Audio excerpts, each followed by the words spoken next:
أعوذ بالله من الشيطان الرجيم بسم الله الرحمن الرحيم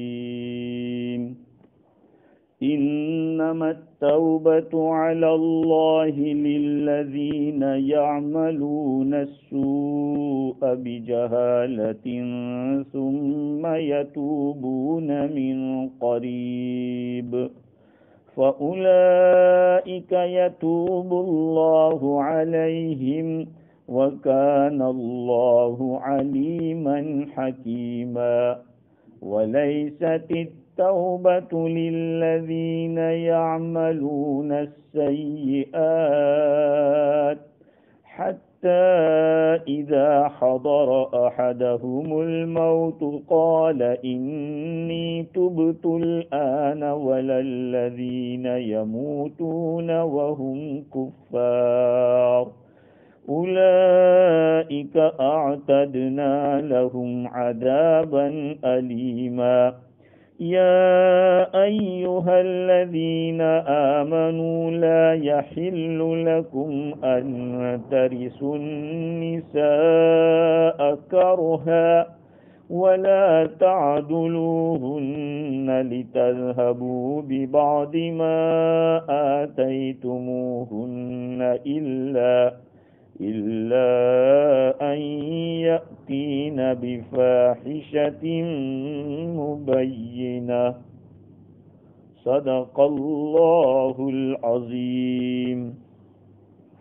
بزرگوں، پیارے بھائیوں، گفتگو ہماری چل رہی تھی توبہ کے بارے میں کہ اللہ تعالیٰ توبہ کو قبول فرماتے ہیں ان لوگوں کی جو لوگ نادانی سے کچھ غلط کام کر لیتے ہیں، پھر قریبی زمانے میں توبہ کرتے ہیں، اللہ تعالیٰ ان کی توبہ کو قبول کریں گے۔ یہی وہ لوگ ہیں جن کی توبہ کو اللہ تعالیٰ قبول کرے گا، اور اللہ تعالیٰ علم والا، حکمت والا ہے۔ تو گفتگو ہماری یہ چل رہی تھی کہ توبہ قبول کرنا اللہ پر کوئی واجب نہیں ہے، فرض نہیں ہے کہ نہیں کرنا ہی پڑے گا۔ یہ کہ اللہ نے اپنے فضل سے اپنے اوپر لازم کر رکھا ہے وہ دوسری بات ہے کہ بندہ توبہ کرے گا وہ قبول کرے گا، لیکن اس کے لیے دو شرطیں بتائی۔ ایک تو یہ ہے کہ وہ کام جہالت سے ہوا ہو، نادانی سے۔ کوئی بھی بندہ پڑھا لکھا یا ان پڑھ گناہ کرتا ہے وہ جہالت ہی سے کرتا ہے، وہ نادانی ہی سے کرتا ہے، اور سب کی توبہ اللہ قبول کرتا ہے۔ صحابہ کرام، تابعین، سب نے یہ بات، اس بات پر اتفاق کیا ہے کہ جو کوئی بھی چاہے گناہ جان بوجھ کر کیا ہو یا بھول سے کیا ہو، کیونکہ جو کوئی بھی گناہ کرتا ہے وہ اس کی سزا سے تو کہاں واقف ہوتا ہے، اس کی سزا تو مرنے کے بعد معلوم ہوگی، دیکھی تو نہیں ہے نا۔ تو جو کوئی بھی گناہ کرتا ہے وہ اس کے انجام سے تھوڑی خبر ہوتا ہے کہ اس کا کیا ہوگا۔ اور پھر یہ کہ قریبی زمانے میں توبہ کر لی ہو، وہ قریبی زمانہ کون سا ہے، کس زمانے کو قریبی کہا جائے؟ تو علماء کرام کا اس میں اتفاق ہے کہ اس سے مراد موت کا زمانہ، جب موت کا وقت آئے اس سے پہلے پہلے توبہ کر لے گا، توبہ قبول ہو جائے گی۔ اب سوال یہ ہے کہ موت کا زمانہ تو بہت دور ہے، کوئی آدمی 100 سال تک جیے گا اور اس نے گناہ کیا ہے 20 سال کی عمر میں، تو اس کو قریب زمانہ کیسے کہیں گے؟ کہا اس کا جواب یہ ہے کہ قیامت تو آنے ہی والی ہے، اور ہر آنے والی قریب ہوا کرتی ہے۔ کلو آتم فہو قریب، جو چیز آنے والی ہے وہ تو آنے ہی والی ہے۔ تو جو بھی چیز آنے والی ہے اس کو قریب کہا گیا ہے۔ اور دوسری ایک بات یہ ہے کہ انسان کی عمر چاہے کتنی ہی لمبی کیوں نہ ہو جائے وہ تھوڑی ہی ہے، اس لیے کہ وہ دو زمانوں کے ارد گرد ہے، ایک ازل ایک ابد۔ ازل کے معنی جس کی کوئی بگننگ نہیں، اور ابد کے معنی جس کی کوئی اینڈ نہیں. جسے کہتے ہیں اللہ تعالیٰ قدیم ہے، پہلے سے ہے، ہمیشہ رہے گا. تو بندے کی عمر چاہے کتنی لمبی ہو، اس کے بیچ میں ہی ہوگی. اس لیے اس کو اب اگر یوں دیکھا جائے کہ شروع کا سرا جس کی کوئی ابتدائی نہیں ہے، آخری سرا جس کی انتہا کی کوئی یہی نہیں، اس کے مقابلے میں 100 سال کی کیا عمر ہو گئی، 500 سال کی کیا قیمت ہو گئی ہے. ارے آدم علیہ السلام سے لے کر نبی اکرم صلی اللہ علیہ وسلم کے بیچ کا جو زمانہ ہے کئی ہزار سال کا ہے، اس میں اگر کسی کو 500 سال کی عمر بھی مل جائے وہ بھی کم ہے، قریب ہے وہ. اور ایک وجہ یہ ہے کہ انسان ہر گھڑی موت کے آنے کے خطرے میں رہتا ہے، لہذا موت کا ابھی 2 منٹ کے بعد کیا ہوگا، موت آ سکتی ہے، تو وہ زمانہ قریب ہے. اس طرح سے اس کو قریب کہا گیا. خیر، یہ اس لیے کہا گیا کہ قریبی زمانے میں توبہ کر لے تاکہ بندہ اصرار کرنے والا نہ ہو. اگر بندہ گناہ کرنے کے بعد ایک لمبے زمانے کے بعد موت سے پہلے پہلے بھی توبہ کر لے گا تو یہ جو خاص توبہ کے قبول ہونے کی ایک خصوصیت بتلائی. دیکھو یاد رکھو، جتنا بندہ جلدی توبہ کرتا ہے اللہ اتنا زیادہ خوش ہوتا ہے. اللہ تعالیٰ اتنا زیادہ خوش ہوتا ہے. اسی لیے کتابوں میں لکھا ہے کہ جب کوئی بندہ گناہ کرتا ہے تو بندے کے ایک رائٹ سائڈ میں ایک فرشتہ ہے، یہ امین ہے ادھر والے لیفٹ سائڈ والے پر. جب بندہ کوئی نیکی کرتا ہے تو یہ رائٹ سائڈ والا لکھ دیتا ہے 10 نیکیاں، ایک نیکی کی لیکن 10 کے برابر. ادھر والا جب کرتا ہے تو کہتا ہے رک جا، صبر کر تھوڑا، ابھی مت لکھ. کہا کتنی دیر؟ کہا 6 گھڑی تک یا 7 گھڑی تک انتظار کر. کہا تو ہو سکتا ہے ابھی توبہ کر لے. توبہ کر لے گا تو، بلکہ بعض تفسیر کی کتابوں میں نے دیکھا کہ فرشتے نے تو لکھا ہے لیکن بندے کے نامہ اعمال میں یا لوح محفوظ میں دیکھا گیا تو کہا کہ فرشتے نے تو لکھا ہے اور وہاں لکھا ہوا نہیں ہے. تو اللہ تعالیٰ سے پوچھتا ہے کہ یا اللہ اس بندے نے تو کیا تھا، میں نے لکھا. کہا ٹھیک ہے لکھا صحیح ہے، لیکن اس نے مجھ سے صلح کر لی تھی، بندے نے مجھ سے صلح کر لی تھی. تو قریبی زمانے میں آدمی ہر گھڑی توبہ کرتا ہے کیونکہ موت کا کوئی ٹھکانہ نہیں. ہاں، ہم اس انتظار میں رہ جائیں کہ موت آئے گی تب توبہ کریں گے، اچانک موت آ گئی تو کیا کریں. اللہ تعالیٰ فرماتے ہیں کہ جو قریبی زمانے میں توبہ کر لیتے ہیں تو اللہ ان کی توبہ کو قبول کرے گا. تو پہلے فرمایا کہ اللہ تعالیٰ کا توبہ قبول کرنا ان لوگوں کے لیے ہے جو برے اعمال نادانی سے کرتے ہیں. تو گویا کہ توبہ کی توفیق اللہ دیتا ہے اور قبول کرنے کا کام بھی وہی کرتا ہے. یہ کہاں تک ہوگا؟ احادیث شریفہ میں آیا کہ یہ جو قریب کا لفظ ہے نا، قریب کی 2 حالتیں ہیں، یاد رکھو. زمانے قریب کی 2 حالتیں ہیں، ایک حالت 22 ہے اور ایک حالت 21 ہے. ایک تو آدمی ایسی بیماری میں مبتلا ہو گیا کہ نا امید ہو گیا، اب نہیں جیے گا، نہیں امید بالکل، مطلب کہ ایسی بیماری اور ایسی حالت میں پہنچ گیا ہے کہ اب امید نہیں ہے. تو ابھی اس نے کچھ دیکھا نہیں ہے، فرشتوں کو یا کسی چیز کو دیکھا نہیں ہے، تو اس کو تو 22 کہیں گے. اور دوسری حالت ہے کہ اور آگے چلا گیا ہے، نزا کی حالت آ گئی کہ موت کے فرشتے اس نے دیکھ لیے کہ مجھے لینے کے لیے آئے. یہ 21 ہے، یہ 22، وہ 22 یہ 21. 22 کی توبہ قبول ہے، 21 کی توبہ قبول نہیں. 21 کے ایمان بھی قبول نہیں. فرشتے دیکھ لیے، اب وہ کہہ رہا ہے کہ آمنت برب ہارون و موسیٰ. کہا نہیں، اب نہیں، بات ختم ہو گئی. تو توبہ کی بہت زیادہ فضیلت آئی ہے، ہر بندے کو فکر کرنا چاہیے. بلکہ میرے عزیزو، روزانہ رات کو سونے سے پہلے اللہ سے توبہ کر لے کہ یا اللہ پتہ نہیں صبح میری ہوتی بھی ہے کہ نہیں ہوتی، میں نے جو کچھ جان بوجھ کر یا بھول کر کیا ہے، غلط کیا ہے اور بہت کیا ہے، تو ہی مجھے معاف فرما دے، تاکہ اس دنیا سے ہم جب سو جاوے تو ہمارے رجسٹر میں کہ بھائی توبہ کے ساتھ یہ سویا ہے۔ اگر رات کو واپسی نہیں ہوئی تب بھی ہم توبہ کے ساتھ جائیں گے۔ اس لیے روزانہ رات کو ایسے نہیں کہ بستر پر گرے کے گئے، نہیں، کچھ دیر پہلے سونے کی کوشش کرو تاکہ کچھ ذکر کے ساتھ ہم سوئیں، اللہ کی یاد کے ساتھ سوئیں، توبہ کے ساتھ سوئیں۔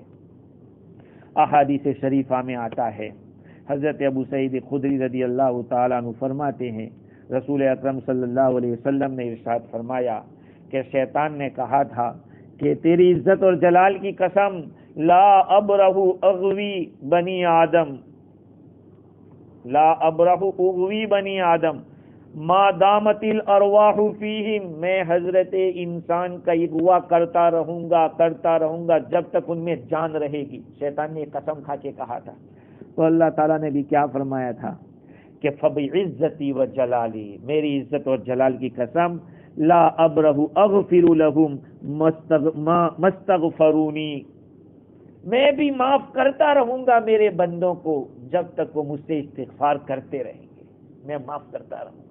حضرت ابو موسیٰ اشعری رضی اللہ تعالیٰ عنہ فرماتے ہیں رسول اکرم صلی اللہ علیہ وسلم نے ارشاد فرمایا کہ اللہ تعالیٰ ان اللہ تعالیٰ یبسط یدہ باللیل لیتوب مسیء النہار، اللہ تعالیٰ رات کو اپنا ہاتھ پھیلاتا ہے تاکہ دن کا گنہگار توبہ کر لے، وَيَبْسُطُ يَدَهُ بِالنَّهَارِ لِيَتُوبَ مُسِيءُ اللَّيْلِ، اور اللہ تعالیٰ دن میں اپنا ہاتھ پھیلاتا ہے تاکہ رات کا گنہگار توبہ کر لے، حَتَّى تَطْلُعَ الشَّمْسُ مِن مَغْرِبِهَا، یہ ہوتا رہتا ہے جب تک کہ سورج بجائے اس تک کہ وسط سے نہ نکل جائے، یہ ہوتا رہے گا۔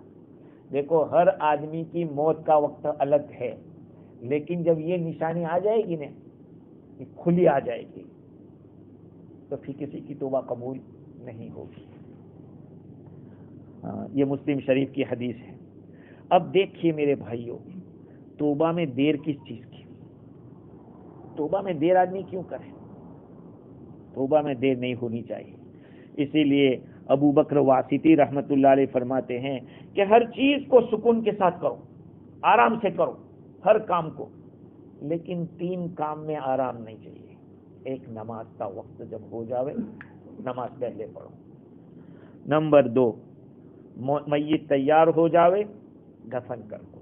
اب یہ نہیں کہ فلاں صاحب آ رہے ہیں اور فلاں صاحب آ رہے ہیں، ہاں نہیں، میت تیار ہے بس دفن کر دو۔ اور تیسرا، گناہ ہو گیا فوراً توبہ کرو، بعد میں کریں گے، ابھی توبہ کروں گا تو پھر کیا ہوگا، نہیں، اپنے کو احساس دلاؤ کہ میں رانگ ہوں، میں نے آج تک غلط کیا ہے، اب مجھے یہ غلط کو کب تک چلانا ہے، آج میں ابھی توبہ کرتا ہوں، آئندہ یہ کام نہیں کروں۔ پھر اگر غلطی ہو گئی تو پھر میں توبہ کروں گا۔ شیطان کہتا ہے کہ تجھ سے نہیں ہوگی، تو شیطان کو وہیں پہ پچھاڑنے کا ہے، سمجھے؟ دیکھو یاد رکھو، بعض دفعہ ہوائیں چلتی ہے اللہ کی طرف سے، اللہ کی طرف سے خاص عنایت کی ہوائیں چلتی ہے، اس ہوا میں جس نے فائدہ اٹھا لیا اس کا کام بن گیا۔ اسی لیے تفسیر روح البیان کے اندر کسی اللہ والے کا ایک واقعہ لکھا ہے جن کا نام انہوں نے یہ بیان کیا، ابو سلیمان دارانی رحمت اللہ علیہ فرماتے ہیں کہ میں ایک قصہ کہنے والے کی مجلس میں گیا، واقعات بیان کر رہا تھا، اس کی مجلس میں گیا، تھوڑی دیر مجلس جہاں تک چلی وہاں تک میں بیٹھا، میرے دل کے اندر کچھ دیر تک اثر ہوا، جب کھڑا ہوا تو میرے دل میں وہ چیز نہیں تھی، وہ کیفیت نہیں تھی۔ دوبارہ میں گیا، ان کا جو کلام تھا میرے دل میں اثر کیا، یہاں تک کہ میں اپنے گھر پہنچا وہاں تک وہ کیفیت رہی۔ تو میرے گھر کے اندر جتنی بھی چیزیں اس طرح کی تھی جو شریعت کے خلاف تھی، میں نے ساری کی ساری توڑ ڈالی۔ اور یہ حکایت یحییٰ بن معاذ رحمۃ اللہ علیہ سے کہی گئی تو انہوں نے فرمایا کہ چڑیا نے کرکری کا شکار کر لیا۔ چڑیا تو چھوٹی سی ہوتی اور کرکری بڑا پرندہ ہے، کہا چڑیا نے کرکری کا شکار کیا، چڑیا سے مراد وہ قصہ کہنے والا. اور جو آدمی توبہ کری کہا وہ بڑا آدمی تھا. ابو سلیمان دارانی بہت بڑا آدمی ہے. کہا کہ چڑیا نے کرکری کا شکار کیا. وہ ہوائیں چلتی اللہ کی طرف سے, ان موقع کا فائدہ نہیں اٹھایا اور ہم نے توبہ نہیں کی, وہ گھڑی پھر نہیں آتی, وہ چلی جاتی. اللہ رب العزت کا کرم تو دیکھیے میرے بھائیوں کہ اللہ تعالیٰ نے توبہ کرنے والوں کو, گنہگاروں کو بھی مومن کہا ہے. وَتُوبُوا إِلَى اللَّهِ جَمِيعًا أَيُّهَا الْمُؤْمِنُونَ لَعَلَّكُمْ تُفْلِحُونَ. اے ایمان والو تم سب کے سب توبہ کرو. گنہگار ہے پھر تبھی تو توبہ کی ضرورت پڑ رہی ہے, توبہ کا حکم کیوں دیا جا رہا ہے؟ اے ایمان والو تم سب کے سب توبہ کرو. تو ایمان والے کس کو کہا گیا؟ گنہگاروں کو کہا گیا. اللہ کتنا کریم ہے کہ اپنے گنہگار بندوں کو ایمان والے کہہ رہا ہے. ورنہ میرے بھائیوں اگلی امتوں میں کیا تھا تمہیں پتہ ہے؟ اگلی امت میں اگر کوئی گناہ کرتا تھا تو اس کے اوپر حلال چیز حرام کر دی جاتی تھی. جب کوئی آدمی گناہ کرتا تو اس کے گھر کے دروازے پہ لکھا ہوا ہوتا تھا, یا اس کی پیشانی پہ لکھ دیا جاتا تھا کہ فلاں بن فلاں نے فلانا گناہ کیا تھا, اس کی توبہ یہ ہے, اس کی توبہ یہ. تو اللہ تعالیٰ نے ہمارا معاملہ کتنا آسان رکھا. اللہ تعالیٰ نے اس امت کو کہا کہ جو بھی برائی کرے گا یا اپنے آپ پر ظلم کرے گا پھر استغفار کرے گا تو اللہ تعالیٰ کو مغفرت کرنے والا, رحم کرنے والا پائے گا. خیر اللہ تعالیٰ آگے فرماتے ہیں وَكَانَ اللَّهُ عَلِيمًا حَكِيمًا. اللہ تعالیٰ تو علم والے, حکمت والے ہیں. اللہ جانتے ہیں. کیا جانتے ہیں؟ کہ میرے بندے نے وہ گناہ جو کیا ہے وہ شہوت کے غلبے میں کیا یا غصے میں کیا یا جہالت میں کیا, اللہ سب جانتا ہے. اور حکمت والا بھی ہے.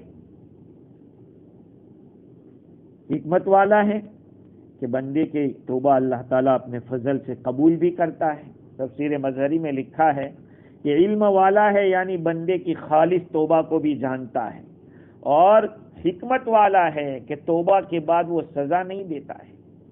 ہو گئی توبہ, جاؤ قبول ہو گئی, بات خلاص. وَلَيْسَتِ التَّوْبَةُ لِلَّذِينَ يَعْمَلُونَ السَّيِّئَاتِ حَتَّى إِذَا حَضَرَ أَحَدَهُمُ الْمَوْتُ قَالَ إِنِّي تُبْتُ الْآنَ وَلَا الَّذِينَ يَمُوتُونَ وَهُمْ كُفَّارٌ أُولَئِكَ أَعْتَدْنَا لَهُمْ عَذَابًا أَلِيمًا. اوپر جو آیت تھی اس میں اللہ تعالیٰ نے توبہ کے قبول ہونے کی شرطیں بتلائی تھی. اللہ تعالیٰ نے توبہ کی طرف لوگوں کو کھینچا تھا کہ توبہ کرو, توبہ کرو, اپنے گناہوں سے توبہ کرو. اس آیت کریمہ میں اللہ تعالیٰ نے یہ بتلایا کہ کس کی توبہ قبول نہیں ہوگی, کس کی توبہ قبول نہیں ہوگی. دیکھیے ان لوگوں کے لیے توبہ نہیں ہے جو برے اعمال کرتے ہیں, یہاں تک کہ ان میں سے جب کسی کے پاس موت آتی ہے تو کہتا ہے کہ اب میں توبہ کرتا ہوں. ان کی توبہ قبول نہیں ہوگی.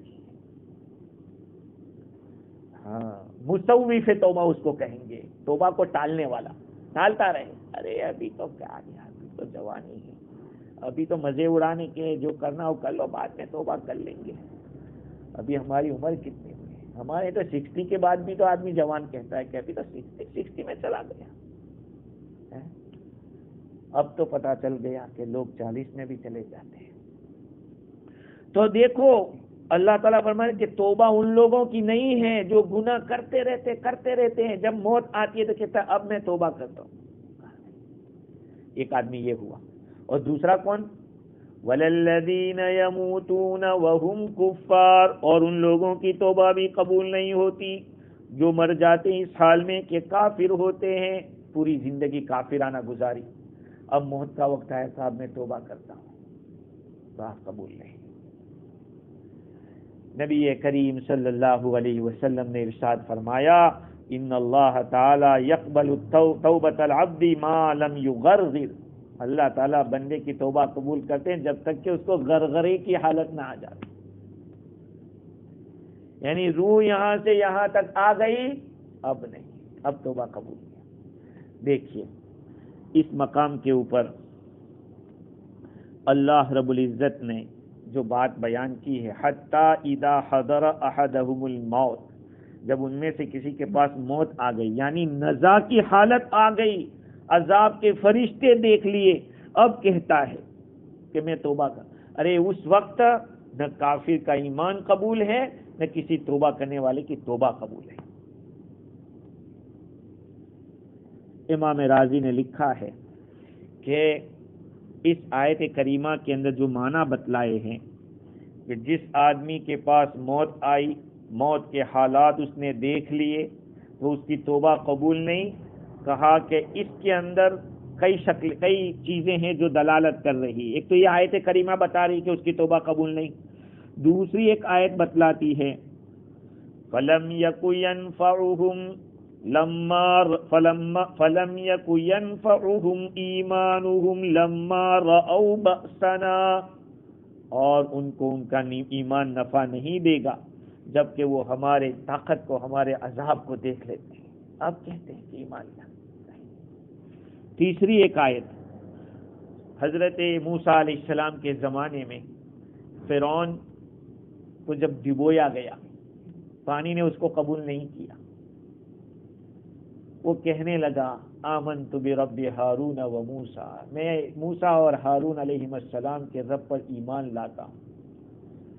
تو اس کے ایمان کو ریجیکٹ کر دیا گیا، نہ کہہ دیا گیا. کیوں؟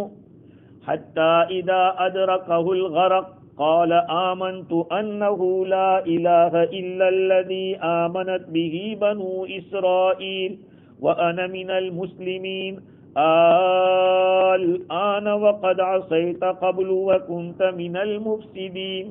اللہ تعالیٰ فرما رہے اس کو کہ جب فرعون کو ڈوبنے نے پکڑ لیا تو کہتا ہے کہ میں ایمان لایا، اننی من المسلمین. تو اللہ تعالیٰ فرماتے کہ الآن، اب. روایات میں، کتابوں میں لکھا ہے کہ فرعون کا گھوڑا اندر نہیں جا رہا تھا، فرعون کا گھوڑا پانی میں نہیں جا رہا تھا. تو جبرائیل علیہ السلام گھوڑی لے کر آئے، ایسی گھوڑی. تو گھوڑا تو گھوڑی کے ساتھ تعلق رکھتا ہے، جنس کی طرف مائل ہوتا ہے. کنت جنس باہم جنس پرواز، کبوتر با کبوتر، باز با باز. تو وہ گھوڑی کو دیکھا تو گھوڑا بھی اس کے پیچھے پیچھے ہو لیا. اب ڈوبنے لگا تو کہتا ہے کہ اب میں ایمان لایا. کہا نہیں، اب نہیں، تم نے سب دیکھ لیا ہے. تو آدمی مرنے کے وقت تو پھر تو جو شیر ہوتا ہے، بھیڑی شیر ہوتا ہے، وہ بھی تو بزرگ بن جاتا ہے آخری وقت کے اندر. اسی طرح سے اور بھی قرآن مجید میں ایک جگہ اور ہے وَأَنفِقُوا مِمَّا رَزَقْنَاكُم مِّن قَبْلِ أَن يَأْتِيَ أَحَدَكُمُ الْمَوْتُ فَيَقُولُ رَبِّ لَوْلَا أَخَّرْتَنِي إِلَىٰ أَجَلٍ قَرِيبٍ. اور تم خرچ کرو اس مال میں سے جو ہم نے تم کو دیا ہے قبل اس کے کہ تم میں سے کسی کے پاس موت آوے اور پھر کہے کہ تھوڑا ڈیلے کر دیا جاتا. اللہ تعالیٰ فرماتے ہیں وَلَن يُؤَخِّرَ اللَّهُ، اللہ ہرگز تاخیر نہیں کرے گا، موت کا ٹائم آئے گا. تو یہ ساری آیتیں، روایتیں بتلا رہی ہے کہ آخری وقت جب آتا ہے اس وقت توبہ قبول نہیں ہوتی اور اس وقت ایمان کا بھی اعتبار نہیں. بلکہ علماء نے تو یہاں تک لکھا ہے کہ اگر اس وقت آدمی سے کوئی ایسا کلمہ نکل بھی گیا، کفر کا بھی نکل گیا، ایمان والا تو پوری زندگی ایمان والا تھا لیکن نکل گیا، اس کا بھی اعتبار تو نہیں ہوگا. اس سے وہ حالت ایسی ہے، پوری زندگی تو ایمان کے ساتھ رہا لیکن نکل گیا. اسی لیے تو کہتے ہیں کہ اس وقت جو قدر ہے اس کو باہر بات مت کرو، اب اللہ کا معاملہ ہے اس کے ساتھ. خیر، اللہ تعالیٰ فرماتے ہیں. اب دیکھو اللہ تعالیٰ نے توبہ کو ڈیلے کرنے والے کو اور جو آدمی کفر کی حالت میں مرتا ہے اس کی توبہ کو سیم قرار دیا. جو آدمی اپنی توبہ کو لیٹ کرتا رہتا ہے یہاں تک کہ موت آ جاتی ہے، پھر کہتا ہے اس کو، اور جو کافر ہے پوری زندگی کفر کیا اور مرنے کے وقت کہہ رہا ہے کہ میں اب توبہ کرتا ہوں، ان دونوں کی توبہ کو ایک قرار دیا. کہا کہ دونوں کی ریجیکٹ قبول نہیں ہوگی. اولئک اعتدنا لهم عذابا الیما، یہی وہ لوگ ہیں جن کے لیے ہم نے دردناک عذاب تیار کر رکھا ہے. یہ ہے اللہ رب العزت ہم سب کی حفاظت فرمائے. اور میرے بھائیوں، توبہ جیسے میں نے عرض کیا تھا کہ 3 چیزیں ہیں: آئندہ ہرگز نہ کرنے کا ارادہ، پہلے کیا اس پہ شرمندہ ہونا، اور تیسرا اس کام کو چھوڑ دینا. اگر بندے کا حق ہے تو بندے کا حق ادا کر دینے کا، اللہ کا جو حق ہے اس کو اگر قضا کرنے کی ہو تو قضا کرنے لگے، اور اگر ایسا ہو معافی مانگے۔ خیر، آگے جو آیت ہے، چونکہ پہلے جو بات چلی تھی وہ عورتوں کے بارے میں چل رہی تھی، میراث کا مسئلہ بیان ہوا، میراث کے بعد عورتوں کی جو برائیاں تھی، زنا ہے، مردوں کی طرف سے جو کچھ کوتاہیاں ہوتی ہے اس کا تذکرہ تھا۔ اب یہاں سے لے کر کچھ آیتوں تک عرب لوگوں میں عورتوں پہ جو ظلم ہو رہے تھے، عورتوں پہ جو مظالم تھے، ان مظالم کا تذکرہ ہے۔ عورتوں پر ظلم کے الگ الگ طریقے تھے، آج بھی ہو رہے ہیں۔ بھائی ایک عورت کے ساتھ بلاತ್کار کر کے اس کی زبان کاٹ لینا، اس کو مار ڈالنا، یہ وحشیانہ عمل نہیں ہے تو اور کیا ہے؟ یہ جانور پنا نہیں ہے تو اور کیا ہے؟ ان کے ساتھ تو جتنا سخت عمل کیا جائے کم ہے، چاہے وہ غیر مذہب کی عورت کیوں نہ ہو، انسان تو ہے۔ آج انسانیت مردہ ہو چکی ہے۔ قرآن مجید بتلا رہا ہے کہ اسلام نے آ کر دنیا کے اندر بہت ساری ایسی رسموں کو اور ایسی برائیوں کو ختم کیا۔ کیا دیکھیے قرآن کیا کہتا ہے، یا ایھا الذین آمنوا لا یحل لکم ان ترثوا النساء کرہا، اے ایمان والو تمہارے لیے حلال نہیں ہے کہ تم عورتوں کی جان اور مال کے زبردستی مالک بن جاؤ، زبردستی مالک بن جاؤ۔ قرآن کہتا ہے کہ یہ حلال نہیں ہے تمہارے لیے۔ بھئی واقعہ کیا پیش آیا؟ بخاری شریف، ابو داؤد شریف اور نسائی شریف کے حوالے سے ابن عباس رضی اللہ عنہما کی روایت تفسیر مظہری میں لکھی ہے کہ عرب کے اندر یہ بات تھی کہ جب کوئی مرد گزر جاتا تھا تو اس کے جو رشتہ دار ہوتے تھے وہ اس مرنے والے کی بیوی کے زیادہ حقدار ہوتے تھے، اور اگر وہ چاہتے تو اس سے نکاح کرتے، اگر چاہتے تو وہ دوسرے کے ساتھ نکاح کرا دیتے۔ مطلب یہ ہے کہ ان کے ہاتھ میں تھا۔ یہ پہلے کی جو رسمیں تھی، ایسا ظلم تھا۔ آج بھی بہت ساری ہندو قوموں کے اندر اگر کسی کا شوہر گزر جاتا ہے وہ زندگی بھر شادی نہیں کر سکتے۔ اسلام نے نکاح بیوگان کو اس کے اوپر بہت زیادہ زور دیا، جس کا شوہر گزر جائے عدت کے بعد اس کو نکاح کرنا چاہیے۔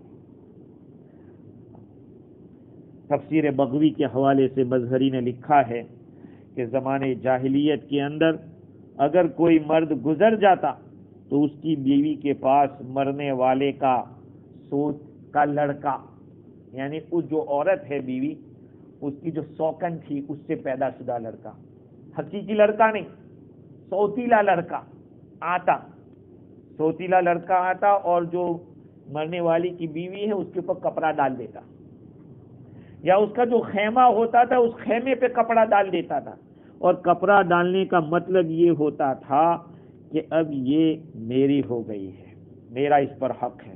اب وہ چاہے تو بغیر مہر کے اس کو اپنے نکاح میں لے لے، یا یہ کہ جو گزر گیا ہے اس نے جو مہر دیا تھا اسی پر وہ اپنے قبضے میں لے لیتا تھا، یا کسی اور سے شادی کرا دیتا اور مہر خود لے لیتا تھا، یا پھر وہ چاہتا تو شادی سے روک دیتا تھا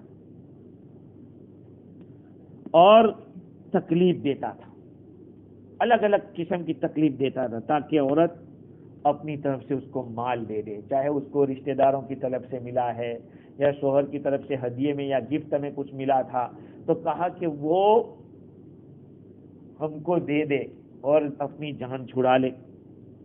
اسی طرح سے اگر عورت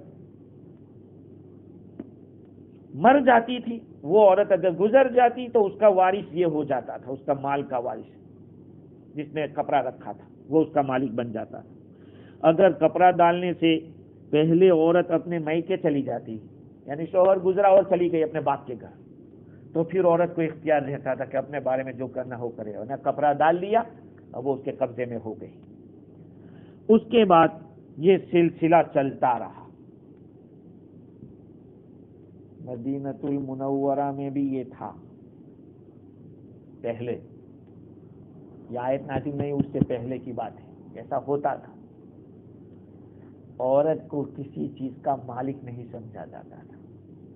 اگر اس کو کسی جگہ شادی، ایسا بھی ہوتا تھا کہ اگر شوہر نے کسی نے شادی کی ہے تو اس کے ساتھ بیوی جیسا تعلق ہی نہیں رکھتا تھا. کیوں؟ کہا کہ جو پیسہ اس نے دیا ہے وہ مجھے دے دے اور تیری جان چھڑا. یا اگر اس کو طلاق دیتا تو کسی اور جگہ نکاح نہیں کرنے دیتا تھا. اتنا ظلم تھا. یہ چلتا رہا. ابو قیس بن اسلط انصاری رضی اللہ تعالی عنہ کی وفات تک رہا. جب ان کی بیوی قبیشہ بنت مان انصاریہ، جس کو چھوڑا تھا انہوں نے، یہ شوہر گزرنے کے بعد ان شوہر کا لڑکا جو دوسری عورت سے تھا، اس کا نام حسن تھا، اور بعضوں نے کہا ہے کہ اس کا نام قیس بن ابی قیس تھا. قیس بن ابی قیس. یہ آیا اور اس نے اپنا کپڑا اس عورت پہ ڈال دیا. اب وہ اس کی نکاح کا مالک ہو گیا. نہ اس کے پاس جاتا ہے، نہ حقوق زوجیت ادا کرتا ہے، نہ اس کو مال میں سے کچھ دیتا ہے کہ وہ اپنا کچھ گزارا کر سکے. بس نقصان دہ پہنچا رہا ہے تاکہ عورت کے پاس جو کچھ پیسہ ہے وہ اس کو دے دے اور اپنی جان چھڑا دے. یہ قبیشہ رسول اکرم صلی اللہ علیہ وسلم کی خدمت میں آئی اور عرض کیا کہ یا رسول اللہ، ابو قیس تو گزر گئے ہیں اور میرے نکاح کا مالک اس کا بیٹا بن گیا ہے. نہ تو وہ مجھ پہ کچھ خرچ کرتا ہے، نہ میرے پاس آ کے حقوق زوجیت ادا کرتا ہے، اور نہ ہمارا راستہ کچھ چھٹے بھی نہیں دیتا کہ میں کچھ اور راستہ اختیار کروں.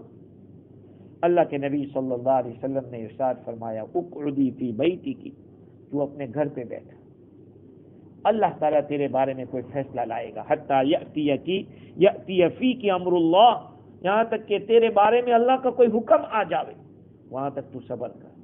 اللہ تعالیٰ نے یہ آیت اتاری، یا ایھا الذین آمنوا لا یحل لکم ان ترثوا النساء کرہا.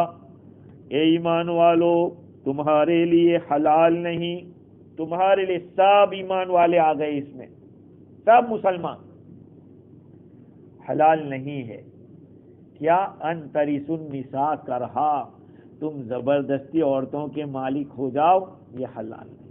اب عورت کا مالک ہونا اس کی جان کا مالک ہونا ہے، یا یہ کہ مال کا مالک ہونا. مال کا مالک ہونے کی ایک صورت تو یہ تھی کہ اس کا جو حق کے میراث ہے وہی لے لیا جاتا، شوہر کی طرف سے جو مال ملا ہے میراث میں یہی لے لیتا تھا. اور دوسری صورت یہ تھی کہ اس کو نکاح نہ کرنے دیتا تھا. وہ نکاح کرے گی تو ظاہری بات ہے اپنا مال لے کے جائے گی. کہا نکاح ہی نہیں کرے گی وہ تو جتنا مال ہے وہ مر جائے گی بغیر نکاح کے، تو مال اس کو مل جائے گا. اور تیسری صورت یہ تھی کہ خاوند مجبور کرتا تھا خاوند کہ اس کو کچھ مال دے دے تاکہ چھوٹ جائے. ہاں، اللہ رب العزت نے تمام صورتوں کو منع کیا کہ اس طرح سے عورت کے اوپر اتیاچار جائز نہیں ہے. اور زبردستی کہا، اگر میراث کا مال اپنی خوشی سے دیتی ہے کوئی بات نہیں، اگر اپنا مہر خوشی سے معاف کرتی ہے کوئی بات نہیں، لیکن اس کو دیکھو مہر مقرر کیا ہوا ہے اس کو بھی نہیں دیتے تھے. کیا کرتے تھے؟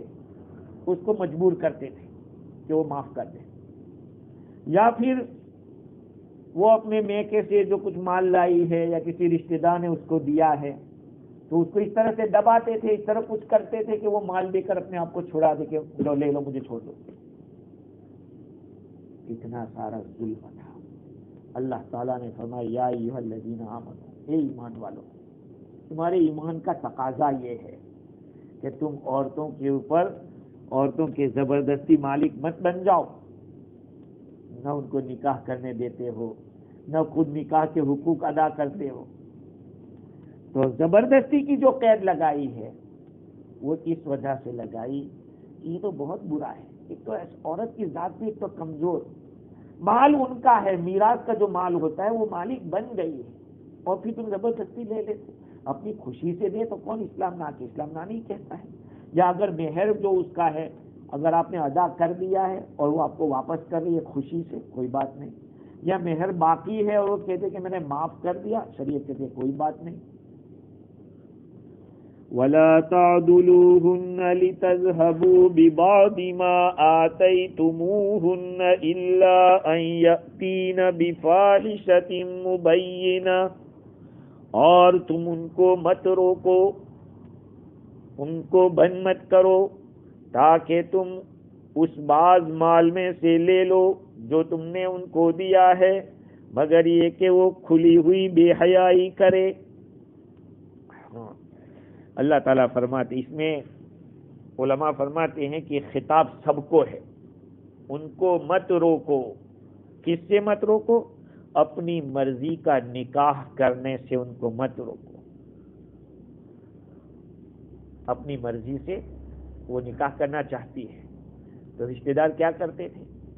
رکاوٹیں پیدا کرتے تھے۔ کیوں؟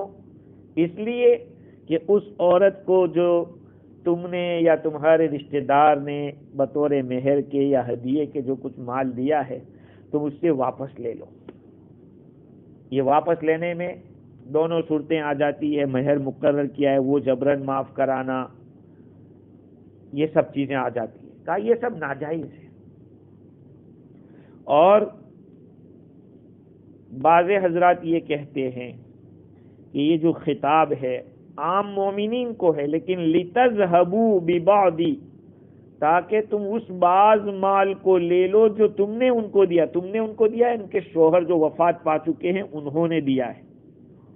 میت کے اولیاء کو خطاب ہے کہ تم ان اس لیے مت روکو کہ تم لوگ جو شوہر مال دے چکا ہے اس کو واپس لے لو تم اس غرض سے۔ اور بعض علماء فرماتے ہیں کہ آتیتموہن، تم لوگوں نے یعنی میت کے جو عورت کے شوہر جو گزر گئے ہیں ان لوگ، وہ لوگ مراد ہیں۔ یعنی اے اولیاء، تم عورتوں کو نکاح سے مت روکو تاکہ وہ تاکہ وہ اپنے آپ کو چھڑا لیں، پھر تم وہ بعض مال لے لو جو ان کے وفات یافتہ شوہر نے ان کو دیا تھا مہر کے طور پر۔ اور بعض حضرات فرماتے ہیں کہ یہاں پر خطاب عورتوں کا وارث بننے سے، عورت کا مالک بننے سے اور ان کو نکاح سے روکنے کے بارے میں خطاب کیا ہے۔ یہ عورتوں کو بغیر کسی ضرورت کے، بغیر کسی رغبت کے روکتے تھے، اور پھر کیا کرتے تھے؟ ان کو مجبور کرتے کسی بھی طرح سے تاکہ لوگ ان کے وارث ہو جاوے، یا یہ کہ عورت کھلا کر لے۔ کھلا جانتے ہو؟ دوسرے سپارے میں کھلے کا حکم تفصیل کے ساتھ آیا تھا۔ اگر میاں بیوی میں پٹی نہ ہو اچھی طرح تو عورت کو جو شوہر نے مہر دیا ہے وہ مہر شوہر کو واپس دے دے اور اپنے آپ کو نکاح سے نکال دے، طلاق لے لے، اس طرح سے اس کو کھلا کہتے ہیں۔ تو بات یہ ہے کہ اس طرح کے معاملات ہوتے تھے۔ اللہ تعالیٰ نے فرمایا کہ بالکل مت کرو، روکو مت، الا ان یاتین بفاحشۃ مبینہ۔ ہاں، آپ ان کو روک سکتے ہیں، کب؟ جبکہ وہ فاحشہ مبینہ کرے تب۔ فاحشہ مبینہ کیا ہے؟ عورت بد زبان ہے، بہت زیادہ سخت بولنے والی ہے، بد اخلاق ہے، شوہر کو ستاتی ہے، نافرمانی کرتی ہے، تو کہا کہ ایسی صورت میں جائز ہے کہ اس کا مال لے لیا جائے۔ یا یہ کہ فاحشہ مبینہ کے معنی زنا، عورت نکاح میں ہے اور اس نے زنا کیا ہے تو پھر شوہر یہ کہہ سکتا ہے کہ کھلا کر لو، مجھے میرا مال واپس دے دو چاہو تو۔ بعض حضرات نے یہ کہا ہے کہ اس کا تعلق روکنے سے ہے، ان کو بند کرنے سے ہے، کہ اگر وہ غلط کام کرے اس طرح کا تو ان کو بند کر سکتے ہیں۔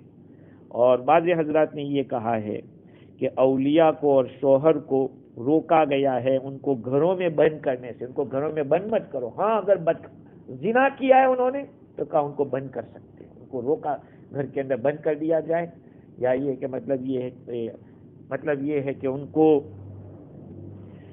نکاح سے روکے، گھر سے باہر نکلنے سے روکے، یہ ساری چیزیں ہو سکتی ہیں، لیکن کب؟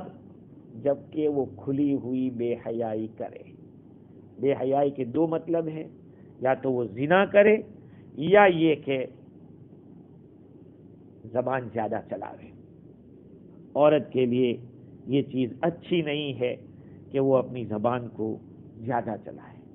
اللہ تعالیٰ نے آگے پھر ایمان والوں کو خطاب کر کے کہا وَعَاشِرُوهُنَّ بِالْمَعْرُوفِ، عورتوں کے ساتھ اچھائی سے زندگی گزارو۔ اچھائی سے زندگی کیسے گزرے گی، وہ کیا ہے معاشرت، انشاءاللہ اس پر آئندہ گفتگو کریں گے۔ اللہ تعالیٰ مجھے اور آپ کو دین کی صحیح سمجھ عطا فرمائے۔